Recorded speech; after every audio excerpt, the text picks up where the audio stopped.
안녕하세요. 1월 마지막 주 주간 ETF로 인사드립니다. 진입니다. 오늘도 투자에 도움이 될 만한 ETF 소식들로 잔뜩 준비했습니다. 주간 ETF와 함께 하시죠.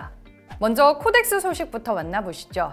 뭐니뭐니 해도 1월 시장의 빅 이벤트는 LG에너지솔루션의 상장이 아닐까 싶습니다. 기관 수요 예측에 이어 일반 청약까지 역대급 흥행을 보이면서 그야말로 신기록에 신기록을 세웠는데요. 과연 LG에너지솔루션이 27일에 상장하면 따상을 갈지, 그동안 수급 블랙홀 역할을 했던 만큼 시장의 분위기는 또 어떻게 형성될지 궁금한 것들이 한둘이 아닙니다. 일단 LG에너지솔루션은 상장 후 코스피 200, FTSE, MSCI 등 주요 지수의 조기 편입이 예상되고 있습니다. LG에너지솔루션이 이들 지수에 편입됐을 때 예상되는 패시브 유입 자금은 1조에서 1조 5천억 원 수준으로 추정되고 있고요.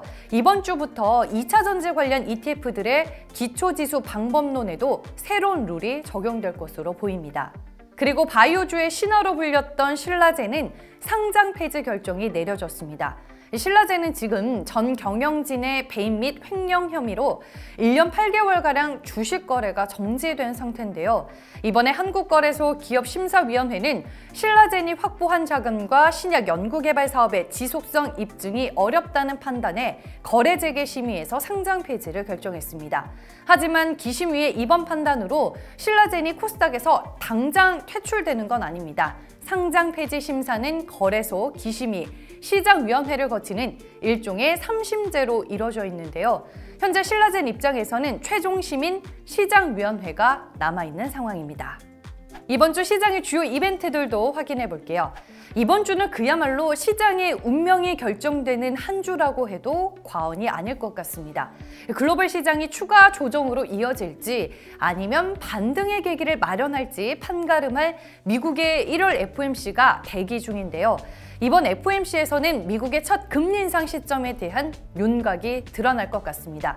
특히 높은 인플레이션 상황이 지속되면서 연준의 강경한 정책 변화가 어떻게 나타날지 주목해 보시길 바랍니다.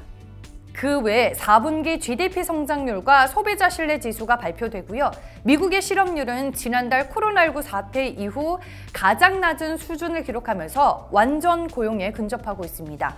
2월 4일에는 1월 실업률이 또 확인이 되네요. 이번에는 코덱스 상품 소개와 함께 하시죠. 오늘은 코덱스 미국 S&P 에너지 합성에 대해 알아보겠습니다. 최근에 미국 시장도 큰 폭의 조정을 겪고 있지만 원자재 시장에서 국제유가의 상승세는 두드러지고 있는데요. 새해부터 국제유가, 천연가스 가격의 강세가 이어지면서 올해 1분기까지 에너지 가격의 상승세가 지속될 것이라는 전망이 우세합니다. 지금 외국계 증권사들은 러시아와 우크라이나의 지속적인 갈등이 공급 충격으로 이어질 경우 국제유가가 1분기에 배럴당 100달러를 넘어설 수 있다는 의견을 내놓고 있습니다. 어느덧 WTI 기준으로 국제유가는 배럴당 90달러 선에 근접한 상황인데요. 이렇게 되면 자연스럽게 전 세계 에너지 산업을 이끄는 미국의 에너지 기업에 투자할 수 있는 코덱스 미국 S&P 에너지가 떠오르실 겁니다. 미국 주요 에너지 기업에 쉽고 빠르게 투자할 수 있는 하나의 방법인데요. 구성 종목을 보시면 일단 작년 말 기준으로 엑슨모빌과 쉐보론이 20%가 넘는 비중으로 압도적인 비중을 차지하고 있고요. 그 외에도 코노코필립스, 메르선 페트롤리엄 등으로 구성되어 있습니다. 원자재 시장 동향에 따라 해외 상장된 글로벌 에너지 기업을 쉽고 빠르고 저렴하게 투자할 수 있는 코덱스 미국 S&P 에너지의 장점들을 잘 활용해 보시길 바랍니다. 이어서 지난주 시장 동향을 짚어보겠습니다. 지금 FOMC도 중요하지만 미국에서는 이미 실적 발표 시즌이 시작됐습니다. 가뜩이나 미 연준의 긴축 행보로 기술주들의 하락세가 컸는데 여기에 넷플릭스 실적까지 부진하게 나오면서 시장은 또 한 번 실망했습니다. 실적 자체는 괜찮았는데 1분기에 넷플릭스 가입자 수가 둔화될 수 있다는 우려감에 넷플릭스의 주가는 실적 발표 후 무려 20% 넘는 급락세를 연출했고요. 올해 금리 인상에 대한 우려와 실적 모두 시장을 압박하고 있는 상황입니다. 그리고 이제 곧 미국을 대표하는 빅테크 기업들인 마이크로소프트, 테슬라, 애플의 실적 발표가 줄줄이 예고되고 있습니다. 국내 증시도 지금 하락세가 만만치는 않습니다. 이 글로벌 변수에 대내적으로는 LG에너지솔루션의 자금 흡수 등 이 수급 부담이 겹친 상황이고요. 양호한 수출에도 원자재 고물가로 경상수지 적자가 이어질 것으로 보입니다. 이번에는 코덱스 주간 수익률 함께 체크해 보겠습니다. 수익률 1위는 코덱스 200 선물 인버스 2X입니다.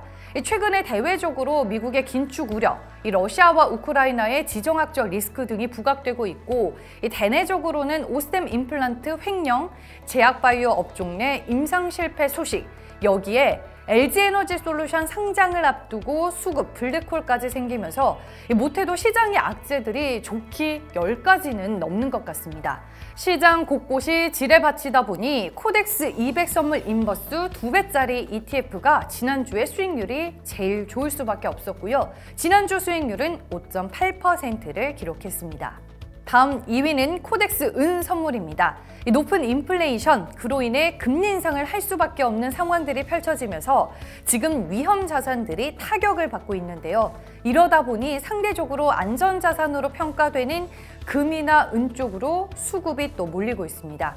연초 이후로 은의 반등세가 가파르게 진행되고 있고요. 지난주 수익률은 5.6%로 올라섰습니다. 지금 시장의 하락이 국내 증시만의 문제는 아니죠. 최근에 나스닥 지수도 고점 대비 하락세가 깊어지면서 조정 국면에 돌입을 했습니다. 미 연준의 긴축 우려 속에 빅테크를 포함한 성장주들의 조정세가 깊어지고 있고, 조금만 반등해도 차익 실현 매물이 계속 출회되는 분위기입니다. 따라서 미국 나스닥 지수의 조정과 하락이 곧 수익으로 연결되는 코덱스 미국 나스닥 100 선물 인버스가 지난주 5.5%의 수익률을 거뒀네요. 그 외에 코덱스 유럽 탄소 배출권 선물 IC가 지난주 4.8%로 수익률 4위권에 들었고요. 12주 누적 수익률로는 독보적인 42.3%를 기록하고 있습니다. 반면에 시장 하락과는 수익률이 반대로 갈 수밖에 없는 코덱스 미국 나스닥 100 레버리지가 마이너스 수익률을 보였고요. 코덱스 미국 스마트 모빌리티 S&P, 코덱스 미국 반도체 MV, 그리고 코덱스 미국 러셀 2000 등 전체적으로 미국 시장과 관련된 ETF들의 수익률이 지난주에는 부진한 모습이었습니다. 주요 자산들의 수익률도 확인해 보겠습니다. 중국 주식이 마이너스권에서 플러스권으로 올라서면서 주요 자산들 중에서 선방하는 흐름을 보였습니다. 하지만 한국 주식, 미국 주식, 선진국 주식은 그야말로 처참한 한 주를 보냈는데요. 무엇보다 미국 주식의 낙폭이 주요 자산 중에 가장 컸습니다. 지금 나스닥 지수가 이미 고점 대비 10% 넘게 하락하며 조정권에 접어들었는데 지난주 미국 주식의 흐름이 가장 좋지 못했습니다. 다음은 국내 ETF 시장 동향입니다. 위험자산 선호 심리가 줄어들면서 국내 주식 투자에서는 순유출세가 나타났습니다. 해외 주식형 ETF 쪽에서는 저가 매수세가 일어났지만 유입세와 거래량은 낮아졌고요. 레버리지와 인버스 투자자들은 지수 반대에 베팅하는 모습이었습니다. 주간 인기 ETF 마지막 순서로 전해드리겠습니다. 코덱스 레버리지 쪽으로 시장에 자금 유입이 강했는데요. 아무래도 지수가 연일 빠지다 보니 시장 바닥 확인과 함께 반등을 기대하는 자금들이 존재하는 것 같습니다. 그 외에 코덱스 K 미래차 액티브, 코덱스 삼성그룹 등 일부 특정 섹터에 대한 시장의 거래량도 증가하는 모습이었습니다.